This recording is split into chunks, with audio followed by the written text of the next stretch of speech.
This podcast is brought to you by the Prospect Research Institute, where researchers come to learn, innovate, and connect.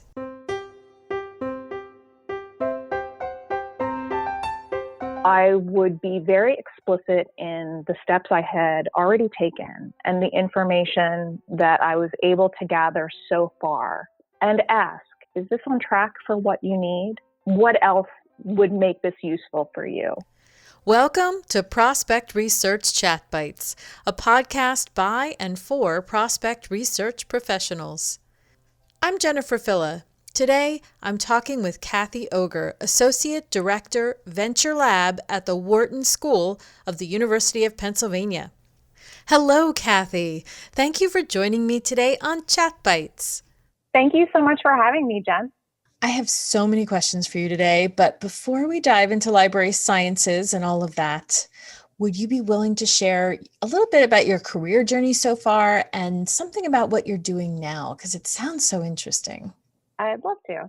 So I'm currently an associate director at Venture Lab at the Wharton School of the University of Pennsylvania. And there I run co-curricular programs for our student and alumni entrepreneurs. So as part of my responsibilities, I manage our Venture Lab Startup Challenge, which is the largest new venture competition at the university. And when I joined Venture Lab in May of 2019, I joined them with almost 10 years of experience as a business research librarian at Wharton's Lippincott Library. And so while I was there, I was liaison to entrepreneurship and other entities across campus. And in that role, I provided a workshop and created a research guide for the university's development staff on how to utilize library resources, which is how we came to be introduced. So that was very exciting for me. And I'm really driven by curiosity and learning. So after taking a few data analytics classes, I'm about to embark on earning a second master's degree through Penn Engineering in Master's in Computer and Information Technology. So now I'm excited to further explore the technical side of data and information management as my next step while I stay engaged with entrepreneurship as well. Wow. So does that mean you're going to launch your own company? It could happen. We'll see. I certainly could see myself working at a startup in the future or maybe developing a startup of my own. An even earlier experience that I had in my career was working as a business researcher for the company that acted as an incubator for launching Priceline.com. So I got to sit around with really amazing people and come up with ideas for companies. So I think I have a strong affiliation with entrepreneurship. I'm not sure I'll have my own idea, but I certainly would love to work in a startup environment again. Well, it sounds like you're in the thick of it right now. Great place to be. For sure.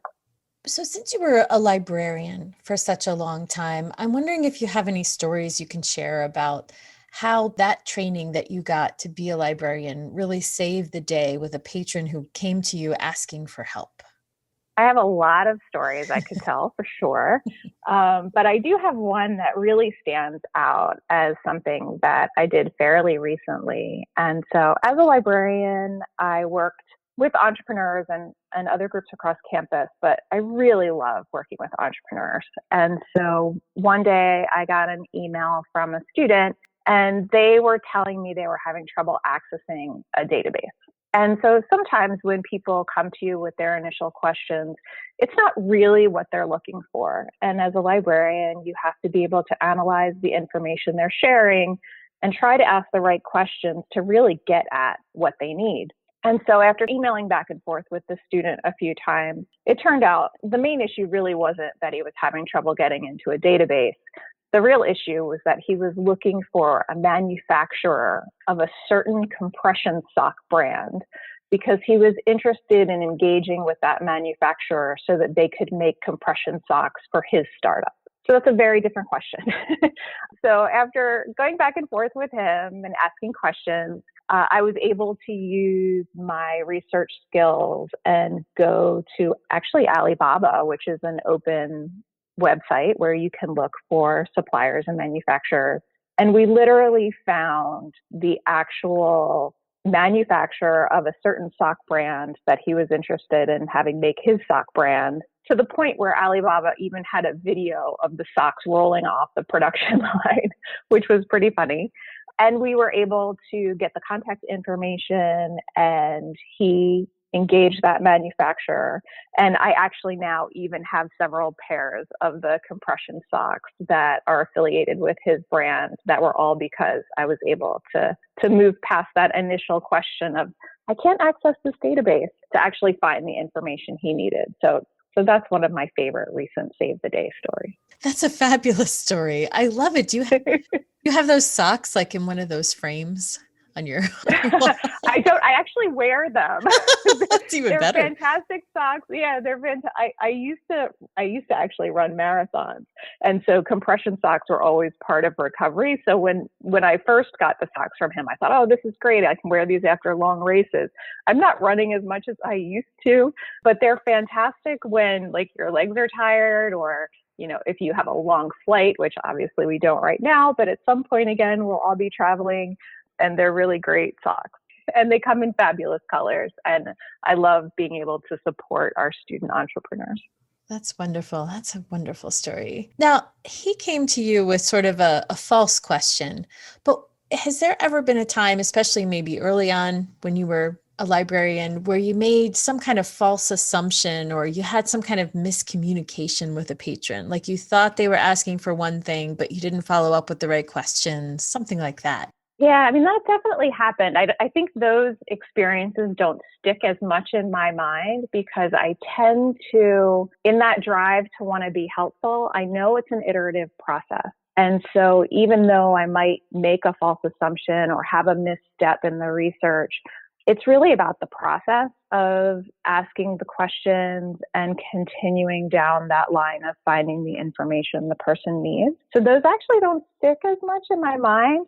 I have had situations where people have contacted the library wanting specific information that maybe I couldn't share because of privacy issues around the university. And so I think just being able to recognize that research and asking questions and delivering information is that iterative process, that you can adjust for those missteps and continue the communication and remain approachable and willing to work with the people that are requesting information. Wow. So as I'm listening to you talk, it occurs to me that maybe one of the things we forget, and especially forget to train new prospect researchers, is that it's not a product, really. It's not a profile, here you are, we are done. It's really that when we deliver our profiles on prospects, it's the start of the conversation. Like, did they get what they need? And that's very much a process for sure. And it's something, every time you have an interaction with someone where you're providing information, you're not just providing that nugget. Like, you're learning about their work style, you're learning about the types of information they need. And so it all flows together. Another question I had for you is the different personalities. So, as a librarian, I'm sure you get all kinds of people that come up to you wanting help and reaching out to you in many different ways. And one of the struggles that we have as prospect researchers is a disconnect between the person requesting the information. So, whether it's the president of the university or the executive director of the organization who makes a request through the development director, or otherwise we get, some kind of message like, don't talk to the person who made the request, or don't bother me, I'm too busy. Do you have any ideas or training you can bring to that? Like, how do you manage that kind of research request when you need to be able to ask good questions?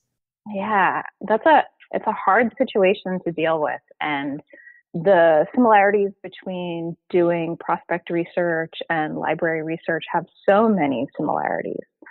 We do get requests from everyone, from university administrators, high level, to very distinguished faculty, to undergrads and freshmen. And you really have to, as a librarian, be able to interact with all levels of those requests with the same care and attention and drive to get the right information. And I do think one of the things I learned as a librarian when I had sort of those more high profile requests was to really try to put myself in the shoes of the person who would be the ultimate user of the information, to pay very careful attention to what was provided to me. I wouldn't just skim it. I would read things, read them again, write down main ideas of what I think the request was. And if I got to a situation where I felt like I absolutely had to contact someone who I know was really busy or would prefer not to be contacted, I would be very explicit in the steps I had already taken and the information that I was able to gather so far, and ask, is this on track for what you need? What else would make this useful for you? And try and really approach the question not from a place of just seeming like I was asking questions to ask questions, but to show them the progress that was made on the request, where I was headed, and hopefully be able to show them that I was very thoughtful about the request before I would reach back out. I love it. So now I'm like in my head thinking, okay, so if I get a request on a prospect and things aren't clear, like they're, a billionaire, so why did they ask us to confirm capacity to give? Because they're a billionaire. Right. Putting together the piece, whatever I would typically deliver, but at the top of it, creating that conversation in it. We usually have a comment or insight section, and clarifying that, here's a summary, and here's what we put together. But if this wasn't what you were looking for, if this isn't answering your need, come back and ask. And that brings us right back to your point of it's iterative. Like we need to keep going back and forth and have a conversation and train our end users, I guess, that's how it works. Absolutely. I think what you said resonates a lot with me, because as I communicate, even still now when I provide information to students in the role that I'm in now, I always close my emails with, I hope that was helpful. If you have additional questions, please let me know. And I always want to appear approachable and that they can come back to me if there's something else that they need. I try not to provide the information and close the door. Like I really want it to be a continuing relationship. That's great. And here on my end, as the researcher delivering these profiles, which I often feel are finished, right? I've worked really hard. I put all this stuff together, and I don't always get great instruction on what someone wanted to do with it once they got it. I have to not feel defensive when somebody says, hey, but I really wanted to know about X, Y, and Z, and just condition myself as well that this is how it works. Like it's ongoing. Yeah. And that's the hard part about research too, right? Like you can go down that rabbit hole, whether it's a company or a person. I think especially if you're dealing with high profile people, you can research forever. So at some point you have to decide, these are the nuggets I'm going to provide. Of course, I could do more research. Is this answering the question? But then leave that door open to provide follow-up if needed. Earlier, you mentioned when you told us your story about saving the day for the patron who initially asked about the database, but really needed to find the manufacturer of these compression socks. And you mentioned, I noticed that it started out as an email exchange. And I've always struggled with email because it just feels like it's so hard to really understand what somebody's saying in email. And sometimes it just starts to break down. How do you handle that? Before COVID, and we were all on campus, there were definitely times where something would start off as an email and I could tell it was going to be an involved request where I needed to ask a lot of questions. And so there were certainly times where I would say, hey, do you have 30 minutes to swing by the library so we can talk about this in person? Now, if students have a lot of questions about things regarding entrepreneurship in my role now, I'll say, hey, can we just hop on a Zoom call for 15, 20 minutes? Because there are definitely times where they will be better served if you can have that conversation in real time. and they'll get the information faster. I think that's one of the detriments of using email. They email you, it takes you a few hours, you email them back, it takes them until the next day. Like, I can be much more responsive answering questions sometimes if we can just hop on a call or hop on a Zoom or have a quick meeting. Keeping that in mind, I definitely make those requests sometimes.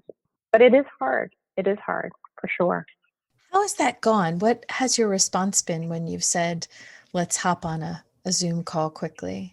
I think people are so much more open to it now than they were in the past. I think we're also used to hopping on a quick call or having a conversation in ways that have really changed over the last year. When I was on campus and we were all in person, quite often students would be in the library studying anyway for a certain portion of their day, so they wouldn't mind swinging by for an in-person meeting. But in so many ways, I think the virtual changes we've all made in these past 9-10 months have made that kind of communication much more acceptable to people. That's great. I'm glad to hear that. Before I let you go, since you were a business research librarian, can you recommend to us any great company research resources that people are typically overlooking but shouldn't? I don't know if I have specific actual databases, but I will suggest that for any resource that you're using, getting familiar with the advanced search capabilities of that resource, that can make you a superstar, because anyone can Google, but not everyone knows how to use the filters to be able to search for specific types of documents through Google, or specific websites like .gov websites through Google. So explore advanced search capabilities, and databases like LinkedIn and Google that we all use have those advanced capabilities. I would also recommend just using your library. The Free Library of Philadelphia has company databases like Mergent and Reference USA and more. New York Science, Industry, and Business Library has amazing resources. And even local libraries will often network across the state to provide online resources that you can utilize remotely. So definitely check into your local library and explore and get familiar with those advanced search capabilities.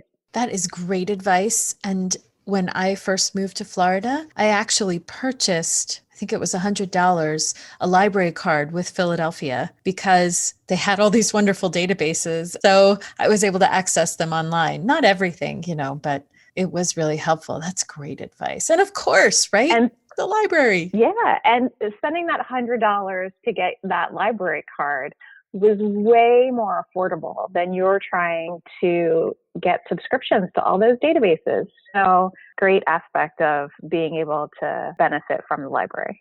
Well, thank you so much for sharing today. I really appreciate it. Thank you so much for having me.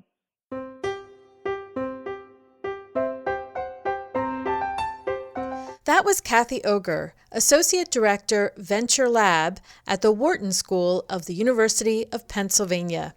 Have you looked at what searchable databases are available at your public library or in your institution's library? It might surprise you just how much is available. Happy researching!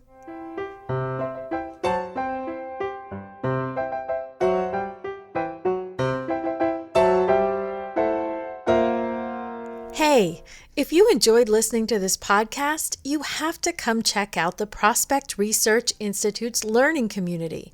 It's a membership community with powerful resources, great discussions, and comprehensive courses. Check it out at member.prospectresearchinstitute.org. I'd love to have you join me as a member of the learning community. See you there.